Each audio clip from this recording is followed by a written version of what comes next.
Well, good morning, everyone. I am Michael Kugelman, Senior Associate for South Asia and Asia Program Deputy Director at the Wilson Center.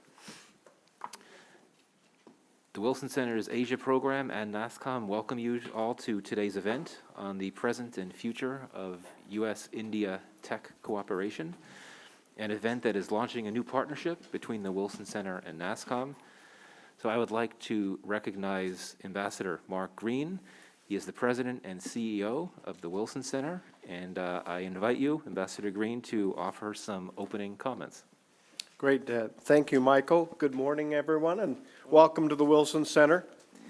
As some of you may know, the Wilson Center is a unique institution. We're unique in our origins and therefore unique in our ongoing mission.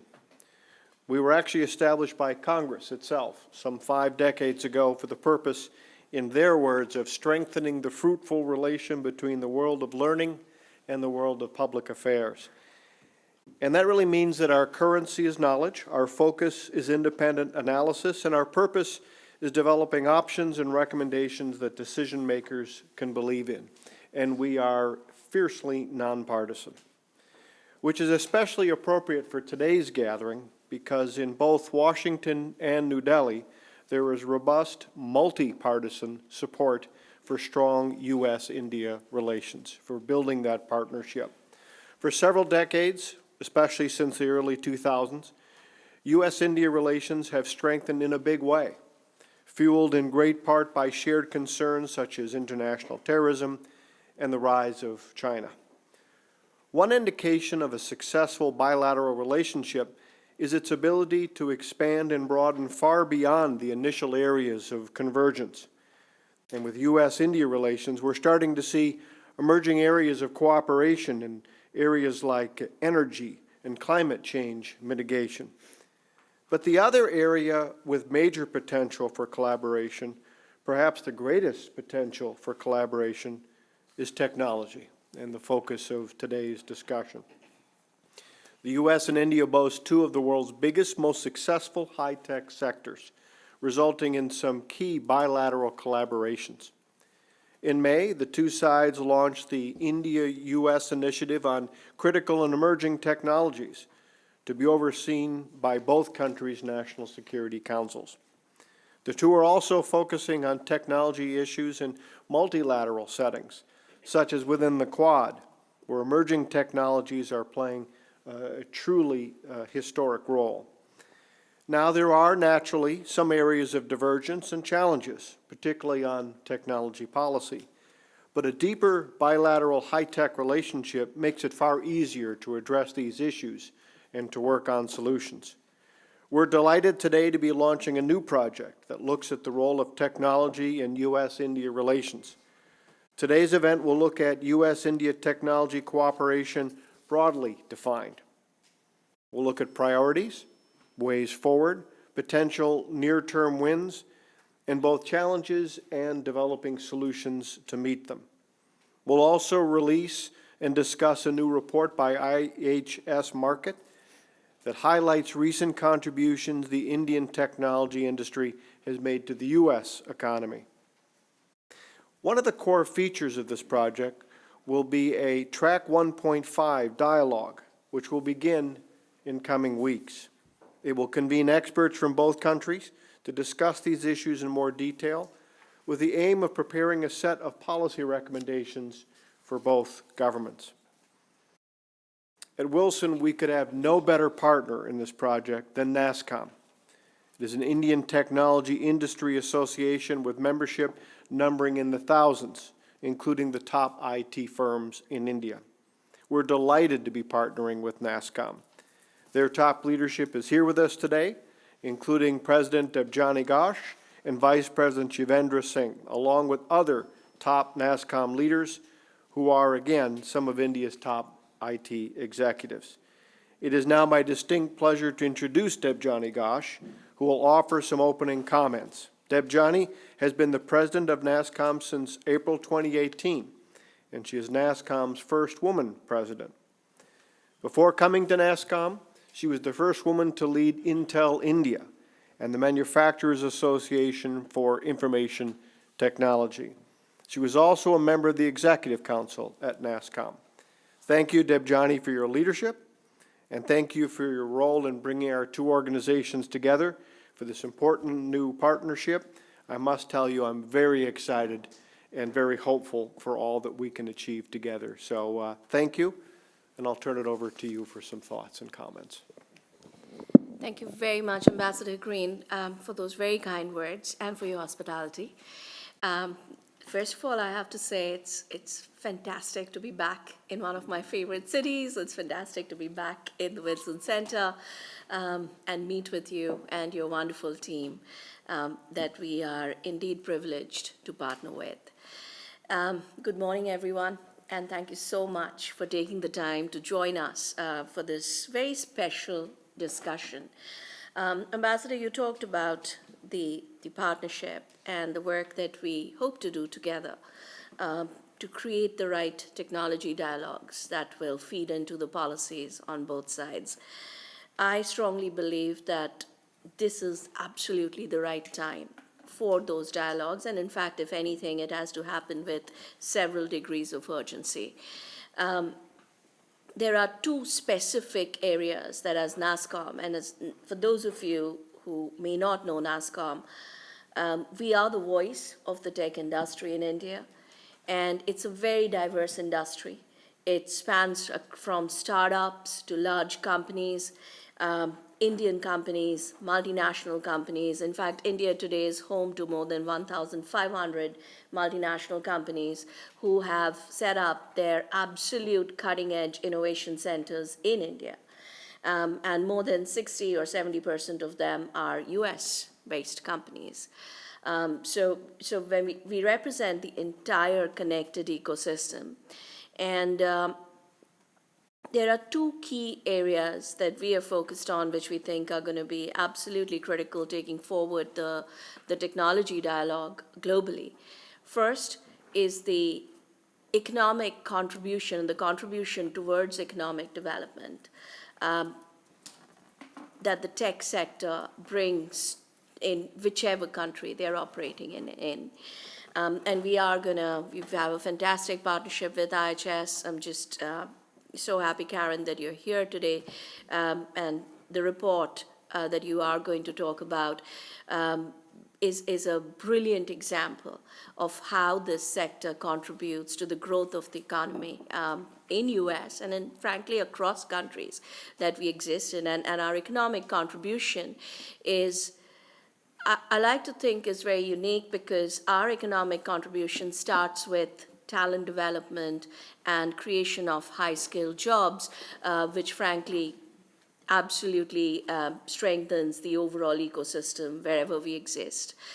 The second area that we are very focused on right now is the role of technology in this decade, which has to be about problem solving, which has to start looking at issues from climate change to the energy crisis, to the food crisis, to the water crisis, and all the different issues that's facing us to figure out how do we leverage technology to the fullest to resolve some of these challenges. And as we do it, what are the guardrails or the rules of the digital economy? How do we ensure that technology solutions that are getting created, especially keeping these problems in mind, are affordable, are inclusive, are ethical, are safe? I think it's going to be extremely, extremely important to get this piece right before, technology is already blended into our lives, but before it sort of looks at pretty much reimagining what the future will be. And I think that's a place where the Wilson Center and NASSCOM can join hands and play a very critical role in how we shape the thinking around this framework. So look forward to the work ahead, look forward to the report today and to hearing about the contribution of the Indian tech sector to US, which I think we are incredibly proud of. And thank you once again for the fantastic support. And I have to give a shout out to Michael because he is just such a fantastic partner for us, such a wonderful partner for us. And it's always a pleasure to work with you and your team. So with that, over to you, Michael. Well, thank you very much, Debjani, and I also thank Ambassador Green for his earlier remarks. I echo the comments of both of you that we are delighted to be launching this partnership, and I should say that this partnership is not new. We have worked together in the past, but we're delighted to be renewing and expanding our partnership. So I'd just like to give a brief overview of how this discussion, how this event will play out. In just a moment, I will invite the Indian Deputy Chief of Mission, Ambassador Sudhakar Dallela, to make some brief remarks. Following that, we will invite Jennifer Bachus, Chief of Bureau and Principal Deputy Assistant Secretary of State for the Bureau of Cyber and Digital Policy at the State Department, to offer some remarks, and she will then take some questions. She'll be here in just a few minutes. We will then hear from Dr. Karen Campbell, Associate Director on the Economics and Country Risk Team at S&P Global Market Intelligence. She will give a presentation, as you heard before, about this new report on the contributions of Indian IT to the U.S. economy. And then subsequently, Bridget Turgata, Program Director for the Office of International Science and Engineering at the National Science Foundation, will share some thoughts. And then both Karen and Bridget will take some questions and a moderated Q&A before we end with some concluding remarks, brief concluding remarks from myself and from my friend Shavendra Singh, NASSCOM Vice President. So let us start with Ambassador Dallela, the Indian DCM. He's currently on his third assignment in the U.S. He was previously Minister for Political Affairs at the Embassy and Consul General in the great city of Chicago. He served critical roles in New Delhi, including Director in the Prime Minister's Office. Trade and economic policy is one of his specialties. He twice served at the Permanent Mission of India to the WTO, including as India's Deputy Permanent Representative. And also, finally, congratulations are in order, as he has just recently been appointed as India's next ambassador to Bhutan. So congratulations to you, and yeah, that's right. Over to you, sir. Well, thank you very much, Michael, for such a warm, generous introduction. Ambassador Mike Green, Mr. Kugelman, Ms. Debjani Ghosh, Ms. Karen Campbell, Ms. Jennifer Bachus, who is going to join us shortly, Dr. Bridget from NSF, participants from India who are representing NASSCOM, and distinguished participants. At the outset, let me begin by thanking Ambassador Green and Michael for hosting this interaction to discuss ways to advance India-US tech partnership and to also discuss the latest report from IHS on the contribution of Indian technology industry to the US economy and the workforce. For me, it's really good to be back at the Wilson Center. I was here 10 years back, Michael, if you remember, with my ambassador, then Ambassador Nirupama Rao. Because of COVID, we could not sort of have in-person interaction, but I'm delighted to be back at the Wilson Center. I would like to congratulate NASSCOM and the IHS team for bringing out this excellent report, focusing on one of the most important drivers of India-US ties, the tech partnership. The contribution of the Indian technology sector in the US is well known, and we're going to hear from Ms. Karen about the facts and figures, and I need not repeat that. I would only say that the Indian IT companies contribute to the competitiveness of the US economy and are playing an increasingly important role in adding value to the communities in which they are located. And I have traveled extensively in US in my capacity as Consul General in Chicago and as DCM, and I've seen myself in small cities, in big cities, the role that Indian IT companies are playing, working with local communities. What they achieved in India and abroad has contributed to building, of course, brand India. I think the value of nearly $500 billion that Indian companies in the sector bring is a testament not only to the capabilities of Indian industry, but their ability to plug and play with the US tech ecosystem, and thus fostering partnerships and understanding between our two countries. Over the last 2 decades, as Ambassador Mike Green mentioned, the business and economic partnership between our two countries has grown immensely, be it trade or services or investments. The last 2 decades have also witnessed the powerful impact of the technology in our daily lives. And as the IHS report indicates, the pandemic has only increased our reliance on digital capabilities and capacities. NASSCOM and its member companies, and some of them are present here this morning, have been at the heart of this remarkable digital transformation, both in India and globally.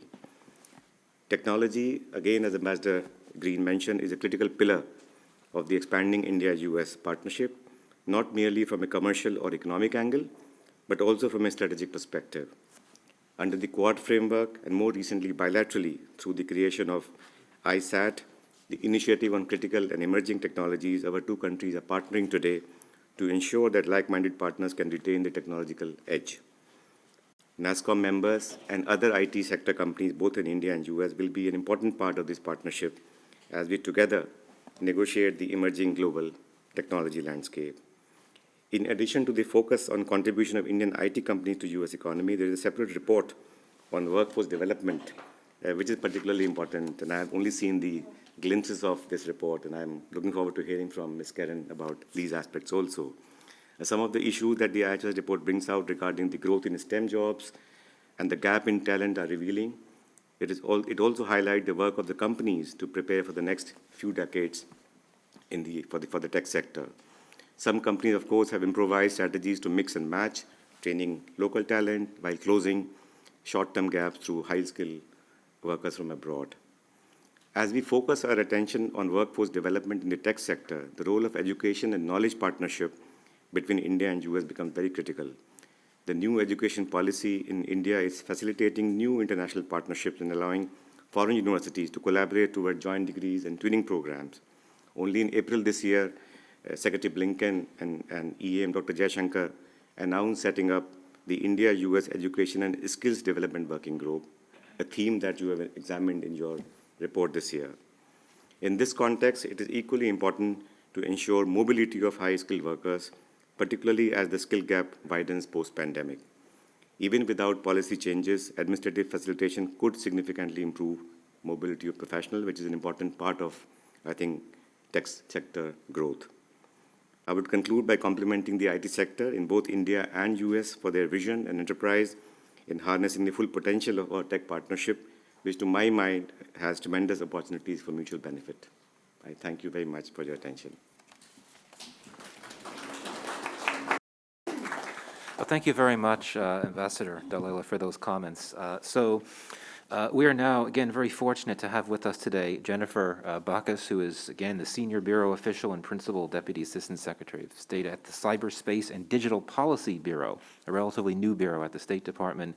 She was previously, among other things, Office Director for Central Europe at the State Department and Special Assistant in the Office of the Undersecretary for Economic Growth and Energy and the Environment. We're very grateful that she has taken time out of her busy schedule to speak with us, and she's graciously agreed to take a few questions right after her comments before she departs. So I turn things over to you. Sorry, you'll want to hit the button to unmute. Okay. There we go. Oh, there you go. Technology. I like to always say I don't do cyberspace or digital technology. State Department, I do the policy. So first of all, it's really a pleasure to be here today. I'm sorry I can't spend more time with you. It is, I don't know what happened, but something about this week, everything seems to be like today and tomorrow and yesterday. Maybe it's everybody getting ready for escaping August in Washington, D.C., which I can fully align myself with. So I'm really happy to be here today to say a few words about the technology relationship between the United States and India, which is not just important to our two countries, but also has implications for the future of the global digital economy and technological landscape. But first, a couple words about the new Bureau and the role it will play in advancing the United States' priorities in a more general sense. Through the establishment of the Bureau of Cyberspace and Digital Policy, which actually also happened in April, coincidentally enough, we are strengthening the State Department's capacity to lead America's engagement on digital issues around the globe. The establishment of this Bureau is a key piece of Secretary Blinken's plans to build a State Department ready to meet the tests of the 21st century. Our Bureau brings together the national security, digital economy, and digital freedom functions into one organization to ensure we can take a holistic approach to addressing the challenges and opportunities of the future. The CDP Bureau leads, coordinates, and elevates the department's work to encourage responsible state behavior in cyberspace and advance policies that protect the integrity and security of the infrastructure of the Internet, serve U.S. interests, promote competitiveness, and uphold democratic values. So I think you're all here today because you know what I'm about to say is a truth, which is India is, of course, one of our most important relationships. We are engaged bilaterally and through partnerships such as the Quad, the I2U2, which you probably all know what that is, but if you don't, because I had to learn recently, it's the India, Israel, UAE, US group. Guessing you all knew that, but just in case. And soon also through the Indo Pacific Economic Framework. A key focus of our Bureau is the security of information and communications technology infrastructure, particularly 5G wireless networks. We believe that a key part of the path forward for 5G and beyond is a diverse ecosystem of trustworthy hardware and software providers that can provide competition and flexibility to the wireless market. And the best example of this is the Open RAN approach to wireless networks.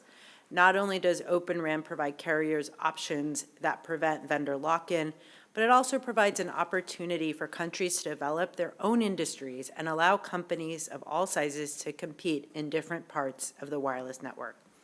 India, I think as you all know, has been a leader in this regard. Several of the Indian companies represented here are actively developing, testing, and even deploying Open RAN solutions, often in cooperation with U.S. companies. We have great hope for India as a market and industry that can demonstrate the success of Open RAN and encourage other markets to consider this technology. But our cooperation goes beyond wireless networks to critical and emerging technologies. The United States has cooperated on research and development through the India-U.S. Science and Technology Forum, as well as through the Quad's Critical and Emerging Technology Working Group. We look forward to continued cooperation on emerging technology in the future. I should say, however, that emerging technology will not fall in our Bureau. There is going to be a special envoy for emerging technology. The office has not been set up, but stay tuned. I'm certain that person will engage with you all in the near future once named.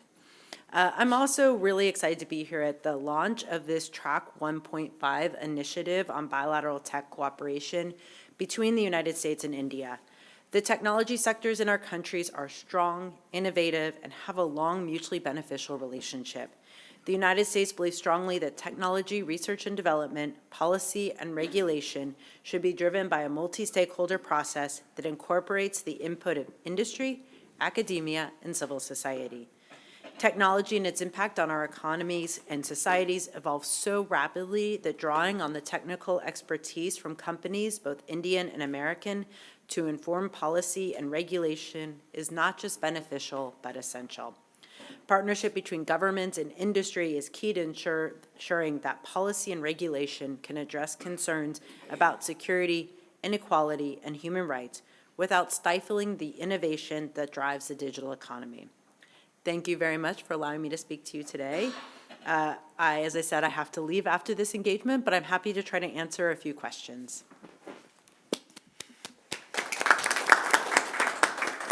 Thank you very much for those comments, and indeed, PDAS Bachus has agreed to take some questions. So just a little housekeeping note, when you're called on to pose your question, make sure if you have a microphone in front of you, make sure you hit the button so that the green light is on, because we're recording this and we want to make sure that everyone could hear. And also, when you're no longer speaking, hit the button again so the red light is on. We'll also have my colleague, Rohan, who will have microphones to hand out as well. So would anyone like to pose a question to PDAS Bachus?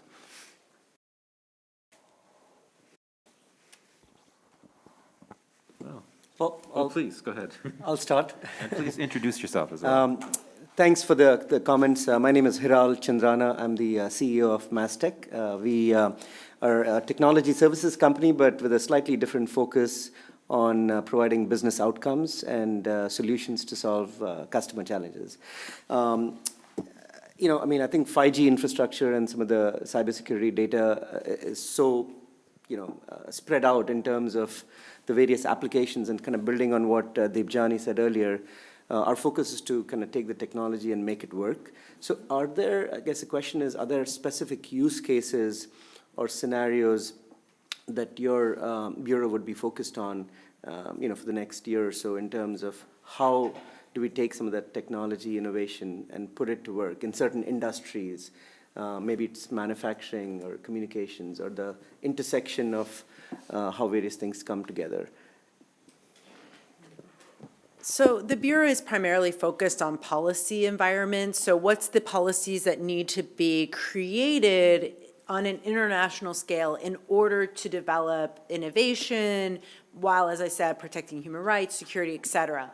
So really what we're looking at is not so much what's the use case, but what role do governments play in either allowing these use cases to go forward? So what do we need to do to make sure that you can test out these options? What do we need to do to work together to, on Open RAN, for example, create testing areas, test beds? I mean, Open RAN, you have to test it out, otherwise nobody's going to adopt it. It's great to have ideas in the theoretical, but what's great about these businesses is you're taking the theoretical and you're making it practical, and then you see, okay, what's the impact? And sometimes, I mean, this is the challenge that governments, I speak as a government, we face. So we want to make sure that we are adopting the best technology for the future, but sometimes there are downstream consequences that we can't predict. And then how do you react to that? Can you get ahead of them? Can you make sure that essentially our values continue to be enshrined and our security, while allowing the economic development that ultimately will lead to, both the Indian economy and the U.S. economies growing, being competitive in this global world? I know it's not a real answer because I don't think I have a real answer for you. You probably have some other people here who may have better ideas for you. I don't know if you have other thoughts on that, sir. No, I think that helps. I mean, it's really the connected devices and the data explosion, because whether it's healthcare industry or manufacturing or tech industries where there's so much happening, where the intersection of technologies becomes complicated, right? And in terms of even policy making. So. Well, and so you have a big discussion about the intersection between privacy. I mean, if you look at, for example, Europe and GDPR, so I just came out of Europe, so I know that pretty well.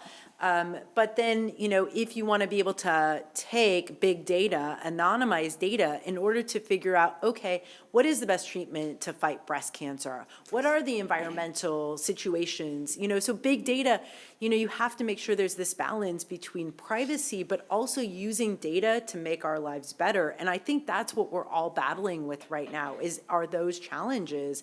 And on interconnected devices, how do you secure those? So, we're really looking at now, the Internet of Things and cybersecurity and the sort of intersection, because, I personally don't want somebody to be able to break in, turn on a Ring camera in my house and watch what's going on. So, and I'm sure I'm not the only one, so I may be a little bit more concerned about that than others, but still, so these are creating, making sure that, and I've been involved in some international discussions, there's such a discussion right now about embedding cybersecurity at the basis. So the idea that you don't go to at least in the United States, you don't go buy a car and then get, the airbags and the seat buckles and everything else. That's part of the package. So when you are buying, a connected device, cybersecurity should be part of the package. It shouldn't be an add-on. And this, I think, is one of our big points. We, the U.S. government,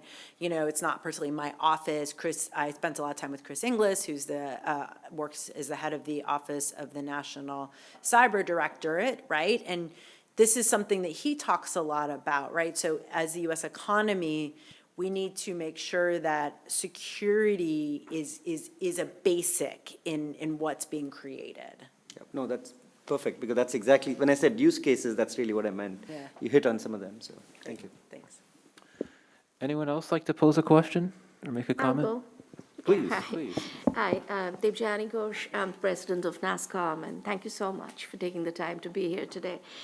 There's sort of a follow-up to Hiral's question, but you talked about the digital economy, and the biggest economic contribution to the digital economy is going to come from the digitization of what we call analog sectors, which is outside the traditional tech industry, right? Because every company today is a digital company or wants to be a digital company. You could be a hospital, you could be a bank, you can be a retail store. But, and that's where the realization of economic value that will create the digital economy will actually come from. The tech sector contributes, but that's where you're going to get the multiplier effect. And one of the biggest issues, at least what we see happening in India, and I'm sure it's happening all over the world, is you talked about how security has to be thought through at start. It has to be a design principle, right? Today, it is an afterthought. Especially when you're talking about traditional analog sectors. And there are two issues. One is know-how, and two is talent. You do not have the talent to figure it out. And I think this is where policies can play a very critical role, whether via the incentivization process or penalization process, but preferably incentivization, but to say that why this has to happen. You cannot start off on your digitization journey unless you've figured out your cybersecurity strategy. And the other thing I think is very important to think through now is how is the cybersecurity landscape going to change, especially with, I mean, there's a lot of concern with what will happen once quantum technology becomes a reality, and the current cybersecurity protocols maybe, I mean, at least what I hear, are all hackable.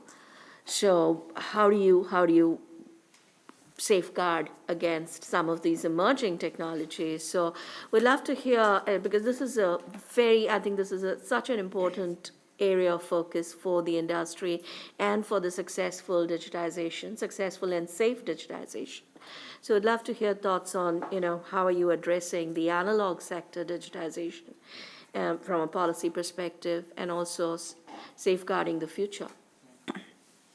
I would say it's, to your first question, it's honestly an active debate on how you incentivize digitization and the sort of cybersecurity or security and safety by design. So you start out with that idea. It is one of your design elements, just like user interface. And so I think there is a lot of discussion. We're working on a national cyber strategy in the United States. I think there are discussions like that. There is you talked about incentivization versus penalties, and I think that is a really big question that the industry has faced. And so, for example, in the United States, we now have, if you're a company and you've suffered a cyber attack, you have to report the cyber attack. But the idea was to separate out that from any sort of regulation so that people wouldn't feel like they were being penalized if they reported an attack, right? Because what happens is that if everybody's house gets broken into and nobody reports it to the police, you can't figure out that maybe somebody's figured out how to pick that particular type of lock, or that in fact you have somebody going around. Somebody was telling me about they had somebody break into their house, and when the police, arrested them, they had tons of pill bottles from break-ins around the neighborhood, right? And so probably those people had not reported the break-ins, right? So now they're going and they're tracking the break-ins. You have exactly that story on cyber, and that if people don't report it, you can't figure out how to strengthen. So it's a really important element of what the national level is looking at. Sort of hidden in your question, I think, was also questions around workforce development, which is something that we hear very regularly from all of our partners around the world. I have to say there's not one country that isn't battling this question of workforce development, which is interesting. It doesn't matter where you go, the UK, India, the United States, we're all discussing this, that there's, I don't know the figure off the top of my head, but in the US, we have some crazy number of missing cybersecurity professionals if you look out over time. So I would say there's a couple of things. We are working on those issues. How do we in the United States train cybersecurity? I know there's a lot of discussion around the world about, just like you teach kids, to look both ways when they cross the street, you should also teach them, maybe don't use your same password on everything, which, by the way, is honestly a conversation I had with my 13-year-old yesterday, who said to me, why does it matter? I don't have anything that's of interest, right? So how do you convince them that this is something that they need to get used to? I add to that when we have the conversation, how do you teach kids to be smart about disinformation? Because I personally think that's also a security issue. So all these things need to be embedded into early curriculum. The private sector has a huge role to play in this, and I know, I'm not gonna sort of stump for Google, except for the fact that I met with them yesterday that talked about what they're doing, and I know they're not the only one. Cisco has programs around the world, et cetera. Both, I think, because everybody recognizes that you have to train the professionals, and not just in the United States. This isn't gonna work if we do it alone. We are all interconnected. So an attack on, especially a multinational corporation, they're gonna go after the weakest link. That's how it always works, and then it's gonna infect all the systems. So this is just, I think I cannot underscore enough how focused we are. We also have something really interesting in the State Department that's existed for a number of years already called the Digital Connectivity and Cybersecurity Partnership. It's our flagship, my bureau's flagship development assistance program. And again, bringing together from the beginning connectivity and security. So when you're building out, when you're developing those economies, you're starting with cybersecurity from the baseline. It's easier if you embed it at the beginning than you introduce, internet, and then like a couple years later, you're like, oh yeah, by the way, you probably should put some protections on that internet that you've now installed. So we have that. You had a second question, which I sadly didn't write down. Emerging threats that's coming out of. Oh, quantum. Look, I don't have the answer to that. I see we have National Science Foundation here. I would say that this is a question that I think the private sector and academia is really focused on. How do you get there? I don't think we have the answer. I would say the other part is that the State Department decided to set up the Special Envoy for Emerging Technology out of a recognition that we, in terms of the foreign affairs community specifically, have not sort of anticipated sort of the next generation of issues that we're facing. And so we're always reactive, which is not a great way to make policy. We need to be proactive. So that shop will be, my shop in the end will have about 100 people. That will be, I think, 15. Not a policy office, more of the sort of strategic thinkers, right? Like we'll do the policy and they'll think, okay, here's the quantum thing that we need to be working on in collaboration with our partners and allies around the world, because that's what we bring to the table, is bringing that international community together to address these challenges together. By the way, just a quick one for you, since you talked on workforce development, one example which I think you will appreciate. Given the shortage in India, we are partnering with a few companies and government to train women cybersecurity professionals, because it sort of hits two birds with one stone. There's a huge gap. We want women to get employed.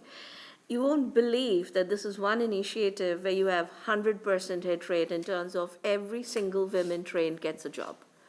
So, to date, we've just started it, and to date, we've trained around 5,000 or 7,000 women.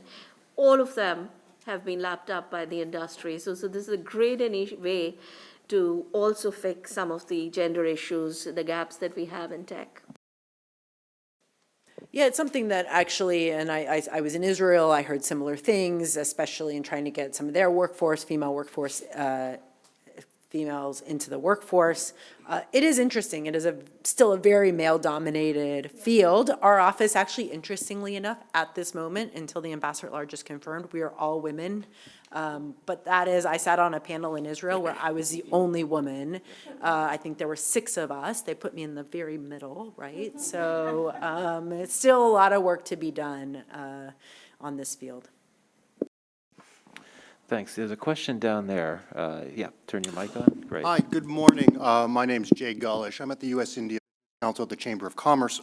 But I also have experience. I was the digital attaché in New Delhi, and I previously worked in the Indian IT industry, outsourcing for a number of years. So I have over 20 years in this particular corridor with some government experience. So firstly, congratulations on the creation of the CDP. Long time in coming, incredible task ahead of you. Combining the security, the economics, and the InfoSec and cultural aspects is a tall order. Having it all aligned is critical. I welcome the challenge ahead and will support you in your office. I think it's an exciting time that creates a lot of capabilities for the U.S. government. Having been part of the U.S. government, I'm really excited that the office is here. I also want to just congratulate the Wilson Center and IHS as well. Creating data that will validate the tremendous benefit of digital on both sides of the relationship is 100% critical. You go to India, you go to Gurgaon, it's so obvious the American role. The Indian role in the United States is equally as important, but less unsung. So this data is really, really valuable. So thank you, and I look forward to working with the team going forward on that as you expand the data set and the messaging around it. My question for you specifically is the Biden administration and the Modi administration have been creating a lot of dialogues. There's the new iCET, there's theoretically still the cyber dialogue, there's an AI dialogue being talked about, there's IPEF, there's the I2U2, there's the Quad, there's all these dialogues going on that are covering a lot of different topics. Coming from the European portfolio, I wanted to see if there's anything from the Trade and Technology Council that lessons learned that we could bring to either the Bilat or the Quad to allow us to coordinate across these variety of different issues. It's clear the security angle is going well with General Pont and Ann Neuberger. It's clear that our companies are doing financially well. The information challenges are obvious, and in the middle you have a lot of these market access issues going both ways, whether it's H-1Bs here or equipment testing in India. There's these lists. So if there's anything that you could share from your European experience to bring together, particularly as we start to think about the future of the ICT working group and where that might reside within the series of bilateral and I guess regional dialogues. So thank you for that. So the TTC has a number of specific working groups divided up, right? And in each one, there's stuff that we want to talk about, there's stuff the Europeans want to talk about. Ideally, a working group, you have a little bit of uncomfort on both sides. At least that's my opinion on how working groups work well. So you have a lead or co-leads in all of the working groups, which actually come from throughout the U.S. government, not just the State Department. And they have work plans and work streams, and there are regular check-ins. And I think including things that go up to and include the Undersecretary for Economic Growth. So we actually are just prepping him for, it might have been yesterday or today, they're having another meeting to discuss how are each of these work streams going. Are we set up for success for the next ministerial? We have ministerials every 6 months. I think some of these things are difficult to replicate on a bilateral basis, because if the Secretary of State and Secretary of Commerce were having these meetings bilaterally every 6 months, I think they would not be doing anything else. So, having a champion who, forces there to be real outcomes in the different work streams at some fixed set of time with regular check-ins. Where are we at on this? And I think actually the Europeans are coming this week to discuss some of these things. And again, this just forces keeping people on track, which is ultimately what needs to be done. And things need to be elevated in certain cases. Again, the real friction, the real area where we can make progress is the friction areas, which usually do need to be elevated. So you need to identify those and elevate those. There is discussion about concrete projects that we and the Europeans would do together. So you have the issue of working out friction points, but also you need to have areas where you collaborate and work together. So, what can we do on 5G or Open RAN? Is there a way where we could work together in a country? Because so much in the past has been about US-EU competition, which ultimately I think benefits probably very few and has a huge cost on the relationship. I'm a big believer in the EU, so part of that's sort of my, my belief that we will do better together than apart. That probably goes with us in most countries. I would probably say India as well. So yes, I think that would be the way. Clear, you need to have, it needs to not just be a talk shop for a photo op. And that's so often what these dialogues become, are photo ops. And they need to get worked far enough in advance, right? You can't, I just went through one, not in the cyber, but in my old job. And literally, I think we had 3 weeks to put the thing together, just because we had such a tough time getting the principals to commit to schedules. That's not great. You wanna know well in advance. We were doing some cyber dialogues, and I said, look, pick a date now for the fall, like now, and we will work on the actual schedule, and we will put it on the books, and it will be myself, or it will be our ambassador at large, and I can't tell you which of us it will be, but at least you'll have it on the books, and we'll have that meeting. Otherwise, it could be a year before you do some of these things, so. Yes, please. Then we'll need to conclude. Yeah, I'll be very brief. I want to just comment on what Jay just mentioned about the multiplicity of dialogue mechanism, not only bilaterally between India and US, but also Quad and US has with the Europe TTC. I think what I would say is that, at least between India and US, we have certainly prioritized our technology collaboration. And what is also I would like to underline is that we also now realize that it is very critical, important for both our governments as policymakers to also involve from day one industry and also academia, research organization. And I'm very happy that Dr. Bridget is here from National Science Foundation. And so we are trying to, since we discussed about the workforce development and other issues, talent gap issues. So I think effort is to now engage with the private sector in a very serious manner and also with the research fraternity in a very serious manner so that we can really cope up with the challenges that we are going to confront in terms of norm making, in terms of talent gap bridging, or in terms of, catching up in cyberspace and a new domain technology. So I want to reassure you that we are very, very open to, involving everybody, stakeholders, and go in a more focused manner in terms of India-US partnership. Thank you. Well, thank you. And I wanted to now thank Pidas Bachus, who does need to leave, but we appreciate you staying here to take some questions. Another round of applause for Pidas Bachus. Thank you very much. Thank you, and I just to echo what you said, multi-stakeholder is something that the U.S. government fights for around the world in every fora. We do think, and it is part of TTC, I was at the G7 Digital Ministerial, it is a critical element of how we view the world. So it's great to have you all involved, to leading, and I'm glad that you agree with us on the multi-stakeholder approach, so thanks. Well, thank you.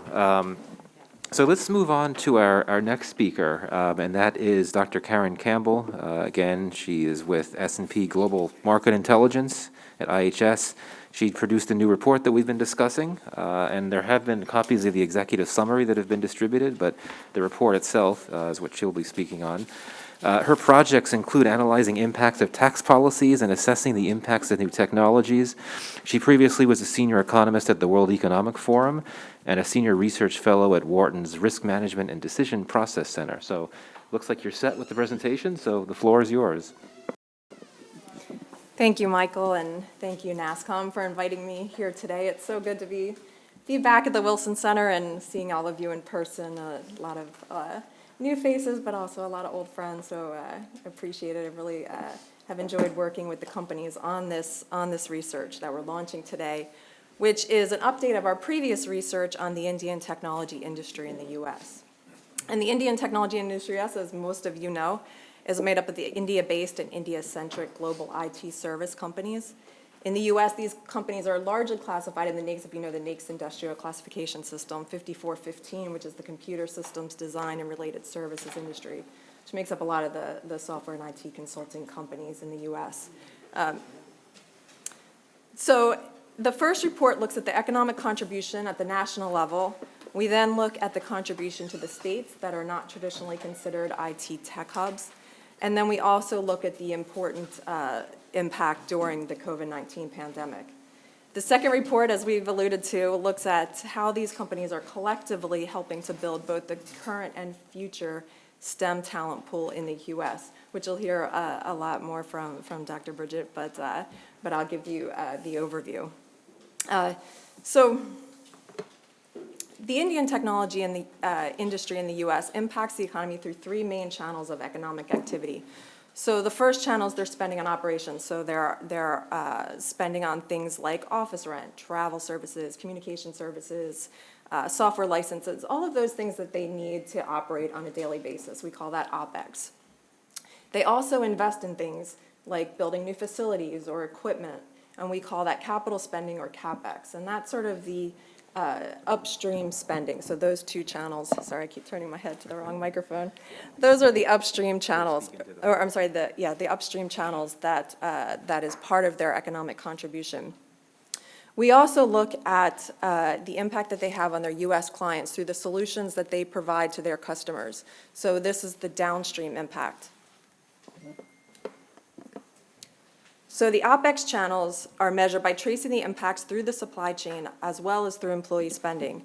So the initial spending from the Indian technology in the U.S. flows to their direct vendors. Then those vendors need to go out and purchase additional goods and services to help meet the demand from the Indian technology industry. They also need to hire people to help meet that demand. And this cycle continues, so that's what creates that sort of extended purchasing network that makes up the indirect impacts. So make it that more concrete. Suppose an Indian technology industry firm goes out and buys an internet service from the local internet service provider. The internet service provider needs to hire someone to support that connection. They also need to buy materials. If it's a fiber connection, they buy fiber materials, even down to things like, the little zip ties that the technician uses when they come to install. So all of that material suppliers to material suppliers makes up sort of that extended purchasing network. So the ISP and all of the suppliers. And that's the indirect impact. Then the employees hired by both the Indian technology industry as well as all the employees through that extended purchasing network that support that demand from the Indian technology industry. Their employees earn an income.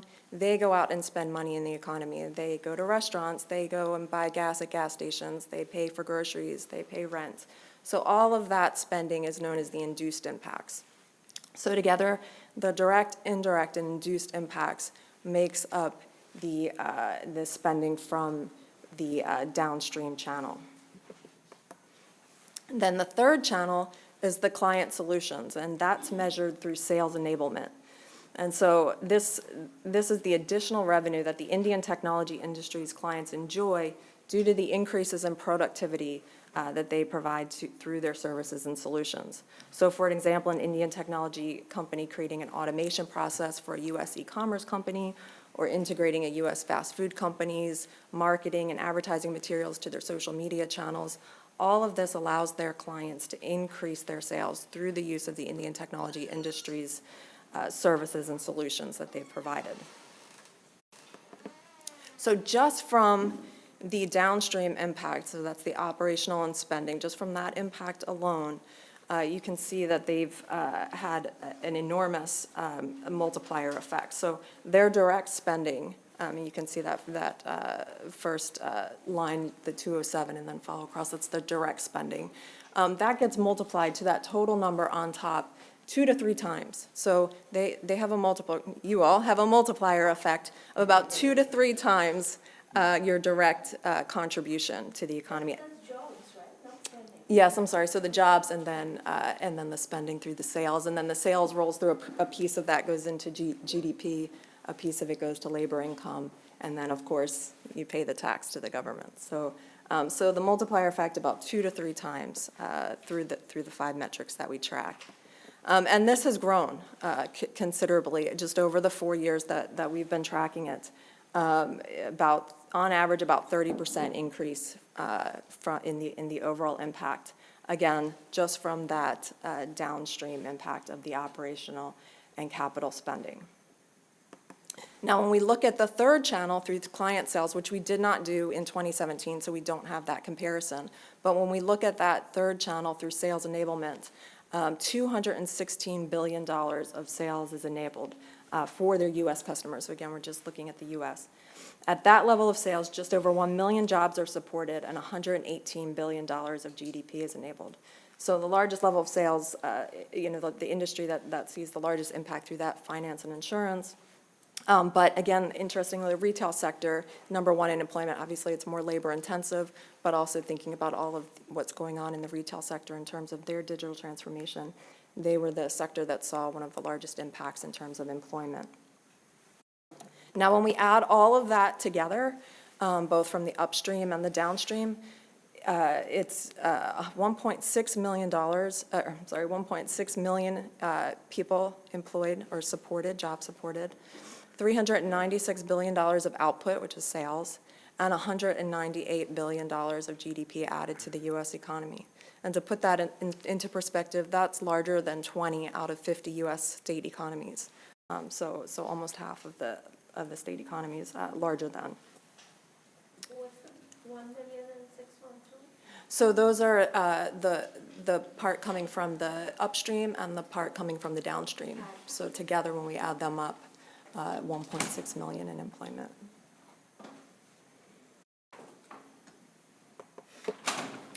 So while the economic numbers are impressive and they do provide an objective benchmark of economic impact, they only tell a portion of the story. When we're looking in more detail where the Indian technology industry and the U.S. employees are located, we see that they had significant growth in states that are not traditionally considered technology hubs, so states that don't have deep pools of IT talent as measured by their IT concentrations. In fact, 69% of their U.S. workforce is in states that aren't traditionally considered IT hubs. These states, however, have been rising in terms of their IT talent pool. States such as North Carolina, Georgia, Indiana, Ohio, all have seen significant growth by the Indian technology industry, and we've seen over time an increase in their IT concentration. So while it's difficult to tease out causation, we definitely see the correlation in deepening the talent pools in the states that the Indian technology industries are growing their employment. Even Texas, which because of Austin, many people might think of as being a tech hub, but they actually have a below average concentration of IT talent and because of the large diversity in the state. But the significant investments made by the Indian technology industry in that state has contributed to moving up their IT concentration and deepening their tech talent pool outside of Austin and some of the other areas. So additionally, the Indian technology industry in the U.S. continues to outpace the industry as a whole, so that 54-15 industry that they're classified in. It pays its employees on higher and average wage than the industry as a whole. They've also outpaced the industry in terms of employment growth in the last 4 years. They've been on a 5.5% annual pace of employment increase, while the industry as a whole has had 2.9%. And that industry as a whole includes the Indian technology industry, so if you were to exclude that, they would be in an even slower pace. Lastly, an analysis of the economic impact of the Indian technology industry in the U.S. would not be complete without acknowledging the contributions made during the COVID-19 pandemic. So as the world went into lockdown and social distancing measures to combat the virus, IT workers were actually classified as essential workers. And that's due to the important work that they were doing to enable many industries to be more resilient in a socially distanced world. We found that the Indian technology companies, and we used a smaller sample and looked through their solutions during the pandemic, but we found that through our sample and extrapolated out, they responded with many innovative solutions to help their clients adapt.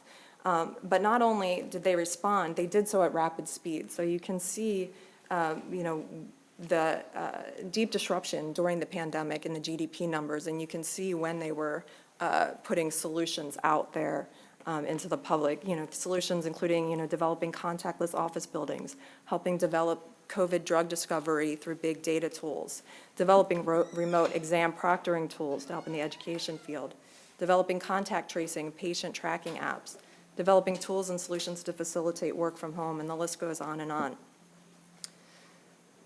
So, and when we see what happened during that pandemic, even though there was this momentum toward a movement from the information age to the digital age, it really went into hyperdrive during the pandemic. And what that did was put enormous upward pressure on the demand for IT workers, where the unemployment rate was already very low. And the demand doesn't just come from the computer systems and design sector.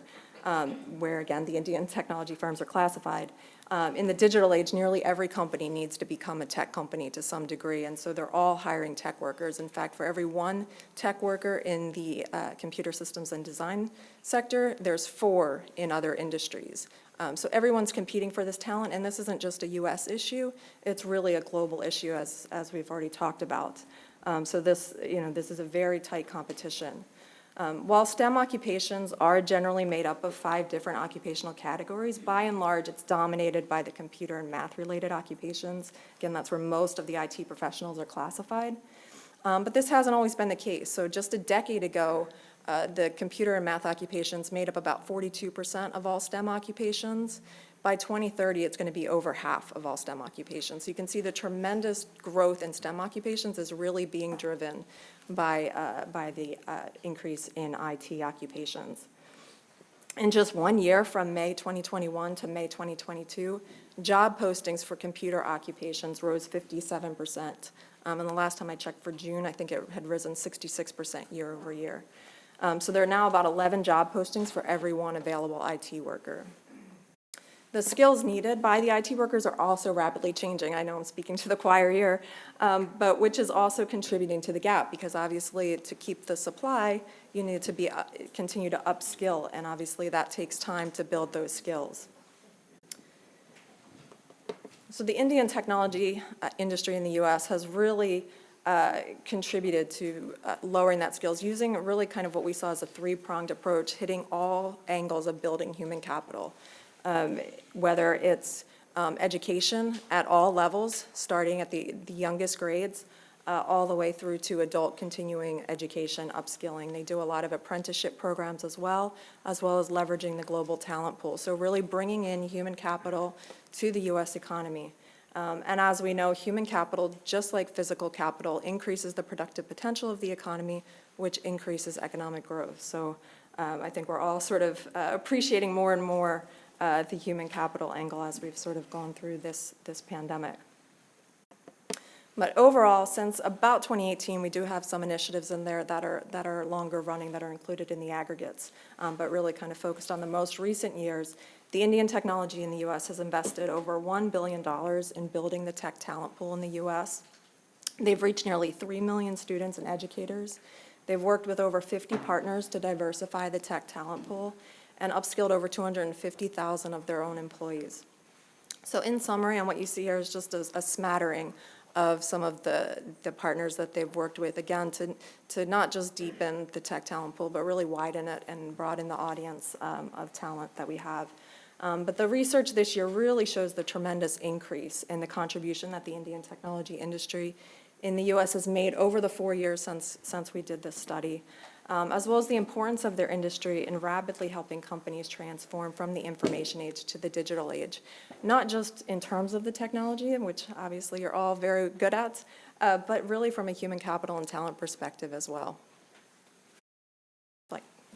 Turn it back to you. Thank you. Thank you very much for that presentation. It may well spark some questions, but we would like to, before we get to questions, we would like to recognize our fourth and final speaker, last but not least, Dr. Bridget Taraga, Program Director for the Office of International Science and Engineering at NSF. And she is an MIT-trained scientist, and I believe has also served as a diplomat. So she'll speak a bit about NSF and its partnerships with India. Over to you. Great. Well, thank you so much, Michael, and thanks for the invitation to be here. It's nice to see Ambassador Dalila and my colleague Suja from the Indian Embassy, and thank you for the invitation. I'd like to speak a little bit about some of the existing scientific activities that the National Science Foundation is supporting with our partners in India, and then also talk about how our engagements and our partnerships with India are growing, but they're not growing fast enough. We see a tremendous potential that hasn't been tapped yet for U.S. India cooperation in science and technology. And so it's great to have potential partners here to advance that. So I appreciate the opportunity to be part of this group and look forward to also seeing the work of the Track 1.5 dialogue as you look at both opportunities but also obstacles to see why we're not reaching our full potential. So as you know, India is a scientific leader in South Asia, and it's also a global leader in many fields, particularly in chemistry, material science, engineering, in agriculture, and water technologies. And the National Science Foundation is proud to support about 170 active grants that are for U.S. researchers who are collaborating with Indian individuals or Indian institutions. That's a total investment from the National Science Foundation of about $160 million US. That number, 170 awards, is going to jump up by about 30 in about a month, which I'll talk about a little bit later. International collaboration like this is vital to the success of the science and engineering enterprise. I want to share NSF's vision for the future of fundamental research and innovation in the United States and highlight some of the exciting progress that NSF and partners in these areas are making. As I mentioned, I also want to discuss the tremendous potential for enhancing research cooperation between the U.S. and Indian science and engineering communities, especially in areas that connect the discovery-based research to impacts on our society and some use cases that are beneficial for our society. So let me start by contextualizing the mission of the National Science Foundation. NSF was founded in 1950, and at that time it was a transformational shift in the relationship between federal government and also the research community. Fundamental research became a government priority, just as national security or education or healthcare and social well-being are also national priorities. And you can see that reflected in the mission for NSF that was outlined in 1950, which is to promote the progress of science, to advance the national health, prosperity, and welfare, and to secure the national defense. So NSF's ability to support fundamental research over the long term and make strategic investments has brought us to a moment of tremendous potential. And to meet and accelerate this mission, the head of NSF, Director Sethuraman Panchanathan, he set a vision for NSF that includes 3 pillars, each of which is relevant for our discussion today. The first is to advance the frontiers of research into the future. So we provide financial support for what we know are the hot topics of research for today, but just as importantly, we are nurturing the fundamental research that may underpin the discoveries and the technologies that will have a positive impact on our economies and societies 1 decade, 2 decades, maybe even 4 decades from now. So take Google or Qualcomm, for example. Both of these multi-billion-dollar companies were started with one single NSF grant. Or take the field of artificial intelligence itself. The AI revolution that we're seeing now was started by NSF funding in the 1980s and the 1990s.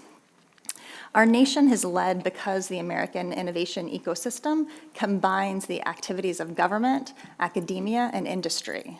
But this isn't unique to the United States, and it's something that India is doing also. One of our recent partners are some of the 25 technology innovation hubs that the Department of Science and Technology in India has launched through its national mission on cyber-physical systems. And so that's an example of combining that government, industry, and academic research.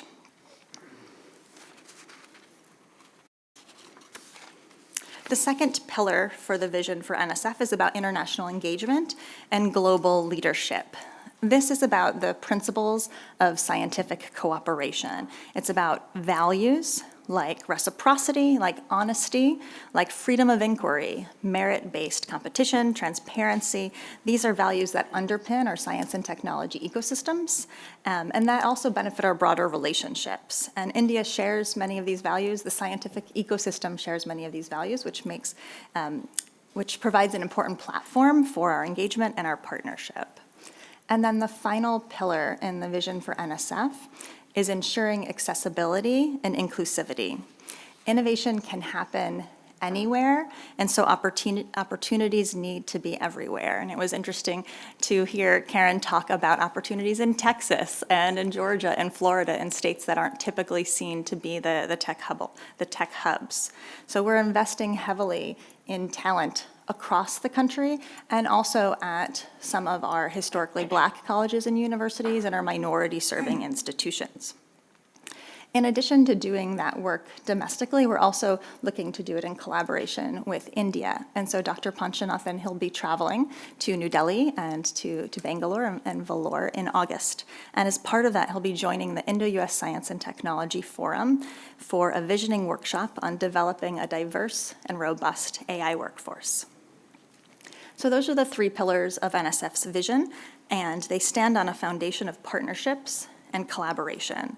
So we're not just looking inwardly, we want to make sure that we're looking outwardly, that we're partnering with industry potentially, that we're partnering with other countries, countries from Japan to Israel, from the Czech Republic to the UK, to the European Union, and that we're taking advantage of these opportunities to expand the frontiers of knowledge.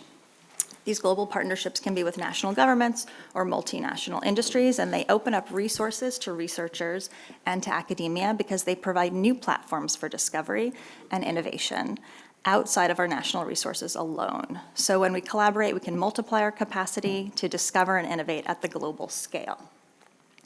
As you know, there's a long history of U.S.-India engagement in science and technology, and as I mentioned, we currently support about 170 grants. I'd like to mention a couple of them, and then the new batch that we'll be announcing in a month or so. So one is a grant by the International Research Experiences for Students program that focuses on developing graduate-level skills in 3D printing and additive manufacturing for students in the U.S. and in India. Throughout the pandemic, there were breakthroughs in 3D printing that became a vital resource for addressing the shortage of critical medical equipment, including face shields and ventilator valves. So by training a workforce equipped to handle industries of the future, which will increasingly rely on additive manufacturing and the rapid adaptation of technological innovation, we can strengthen the resilience in our communities. Another grant that we've made is for a 5-year project supported by NSF's Partnerships in International Research and Education program. And that's worked to develop approaches to sustainability and reducing greenhouse gases. It brings together 6 U.S. institutions with 5 Indian institutions and a couple partners from other countries to advance progress on a wide range of goals, including economic development, water scarcity, environmental pollution, climate change, and public health. And then the new partnership that I mentioned that we've been working closely with the Indian Embassy on, as well as with the Indian Department of Science and Technology and 6 of the technology innovation hubs, is to launch new research partnerships that the US and India will support. So for example, our Computer and Information Science and Engineering Directorate is supporting the US side of research projects in areas such as artificial intelligence, the Internet of Things, and smart cities to advance progress in applications such as agriculture, health, and transportation. Our Engineering Directorate is supporting the US side of research projects in areas such as intelligent infrastructure, future manufacturing, and smart cities to advance progress in applications such as power systems, health, and climate.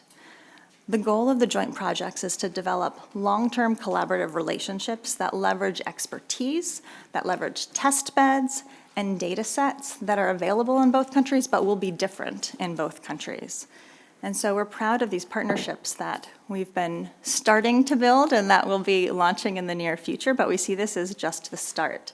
And so we want to be building our collaboration with the Indian government and welcome engagement with industry partners also. So thanks for the opportunity to join you today.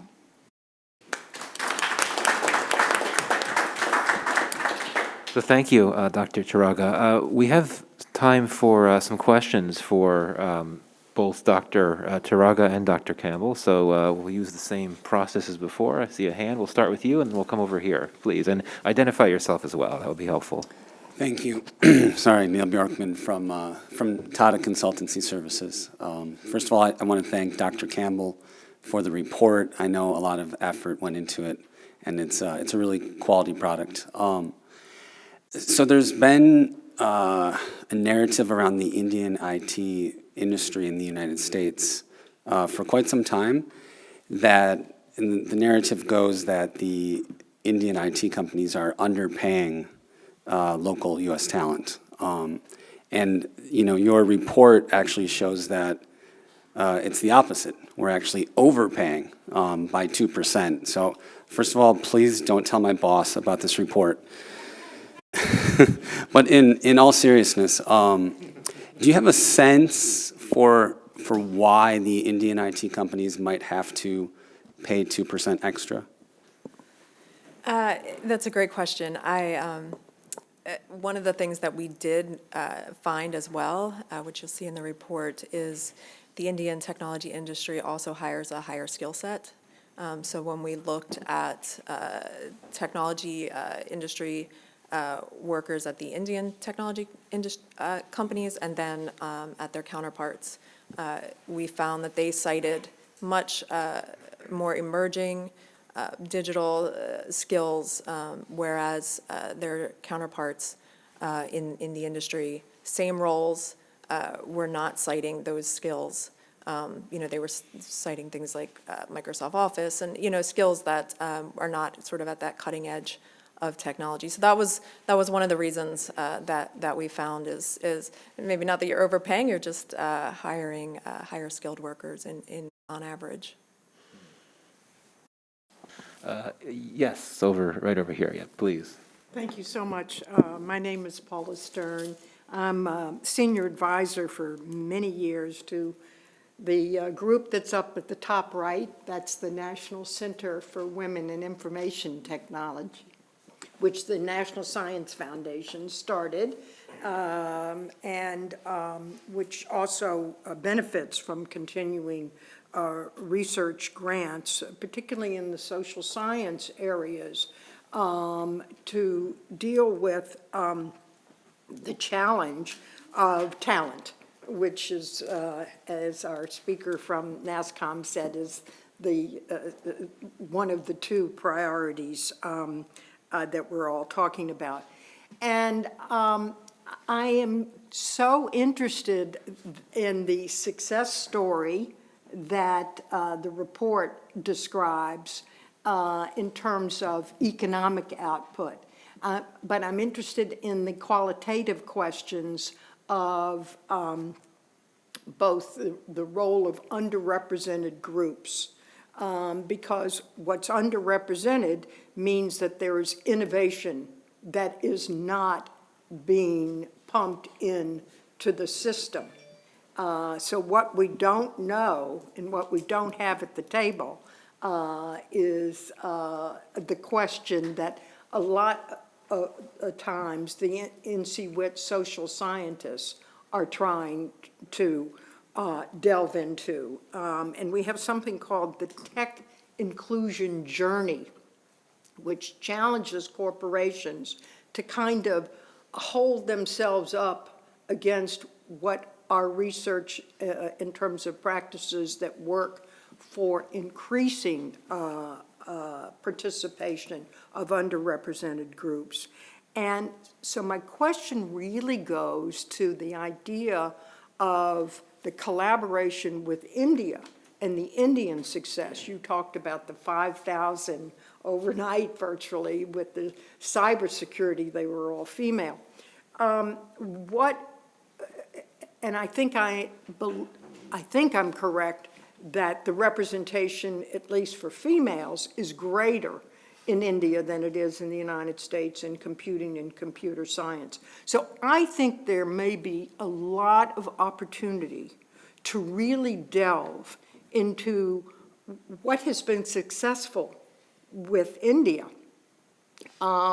that might be a source of collaboration that, say, the NSF might want to study or a NASSCOM might want to study, quite frankly. Because I think the economic story on jobs, on salaries, is incredibly impressive. And we all know from a geostrategic point of view that India and the United States are going to thrive together in a partnership. So I'm throwing out on the table a challenge, perhaps to the powers that be at NSF, at NASSCOM, that we have a study which I'm sure the NCWIT would be very happy to share, because everything we share is, thanks to the National Science Foundation, free.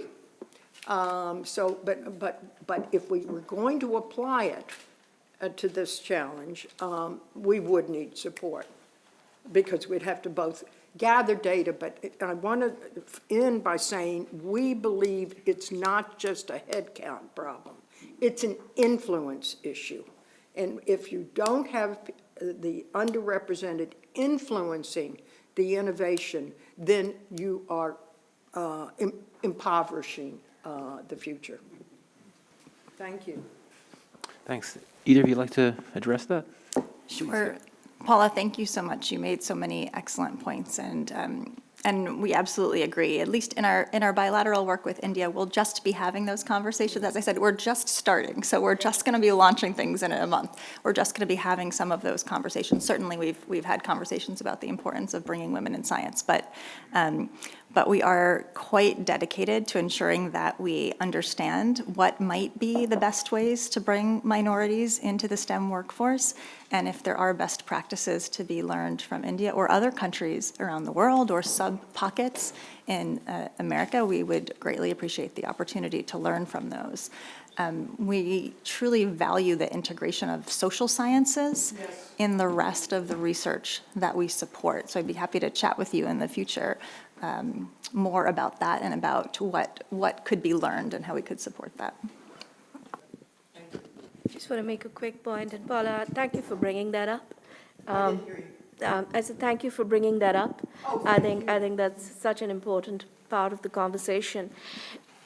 I love your idea of talking about what has worked in India, because if you look at the tech industry in India, the tech MNCs out of India, they are one of the largest employers of women. We have a total workforce of around 5 million, of which 36% are women. At joining, we are 50% plus women. Then, of course, there are issues to be fixed with respect to culture and organized inclusion. Now we have diversity, and inclusion needs to go hand in hand. So we have to work a little bit more on the inclusive strategies to ensure the 50% do not drop out and they stay in the organization. But I think there are some excellent learnings from our companies, from the Indian MNCs, on what can you do to not just attract the talent, but also keep the talent. The one thing I'm really proud of is when I see the leadership changes that's happening across these companies. Not all as yet, but quite a few. You see really strong leaders across, whether it's gender or whatever, but you see really strong, diverse leaders coming up. So I think it's a great idea to look at what has worked and what can be applied to other countries. So I'll take that one on. Okay. And I mean, we have women in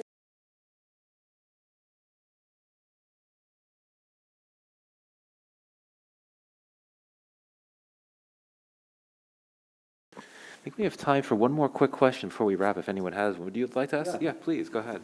So, Dr. Bridget, I think that was fantastic to hear about all the initiatives. I really like some of the partnership elements that you all are going to drive.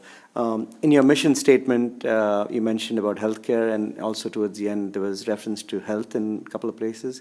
So any thoughts or anything that you can share? As MassTech, we work with a lot of hospitals in the provider space in the U.S., particularly the mid-size hospitals, not the big ones. As you know, there's shortage of, 38,000 nurses, I believe now, is the latest number. And so anything on the healthcare space in terms of the research and the grants that you're pursuing? Sure. In our first batch of grants, a significant part of our support is in the human-robot interface and that kind of robotics component and applying that to the health sector. Part of that is in collaboration with the Cobotics Hub at IIT Delhi.